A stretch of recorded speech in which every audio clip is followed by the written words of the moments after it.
मंत्रिमंडल 73तम अधिवेशन माननीय मुख्यमंत्री अध्यक्षतार फिजिकाली और वर्चुअल मोड में आज अनुष्ठित हो मंत्रिमंडल बैठक में समुदाय 10टी विभाग 12टी प्रस्ताव उपर आलोचना होता एवं समस्त 12टी जाक प्रस्ताव आज राज्य मंत्रिमंडल अनुमोदन कर तीन चारिटा रूटीन अच्छी लाइक जमी हूँ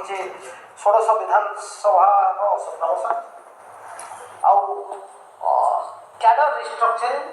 छोटिया छोटिया कैडर रिस्ट्रक्चरिंग अच्छी से कल्चर डिपार्टमेंट गोटे skill development and technical education 3टी दुईटी एमती आउ केतुड़ी इम्पोर्टेंट एजेंडा आज राज्य मंत्रिमंडल आलोचना कर अनुमोदन कर संपर्क में आपको सविशेष अवगत कराया आम गाँव के अच्छा आम मानव पंचायत राज एवं ड्रिंकिंग वाटर पानीय जल तथा जंगल और परिवेश विभाग मानव मंत्री महोदय मानव मंत्री महोदय को अनुरोध करी से आपण को किसी इम्पोर्टाट एजेंडा संपर्क में अवगत करे एंड मो सहित आज अच्छा आम विभिन्न विभाग सचिव बृंद आवश्यक पड़े आम सचिव मैंने एजेंडाटी है जे आमर पंचायतराज विभाग एवं त्रिस्तरीय पंचायतराज विभाग रे आमर तल स्तर अर्थात पंचायत स्तर रे ग्राम पंचायत स्तर रे किभଳି भाव ताको स्ट्रेंथेन करा जिवो सेति नूतन भाव में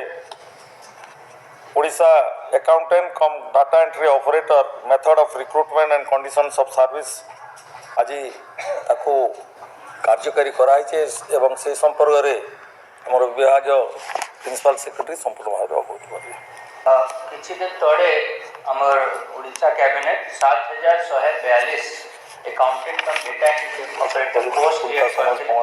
पंचायत ग्राम पंचायत पंचायत समिति जिला परिषद पोस्ट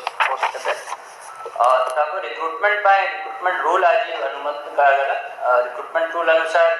70% पोस्ट डायरेक्ट रिक्रुटमेंट माध्यम फिलअप करा जो Odisha subordinate staff selection commission recruit करेंगे और 30% पोस्ट जीआरएस मान माध्यम रिक्रुट करा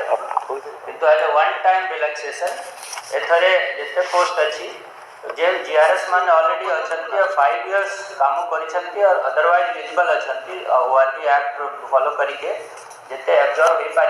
वन टाइम डायरेक्ट रिक्रुटमेंट करा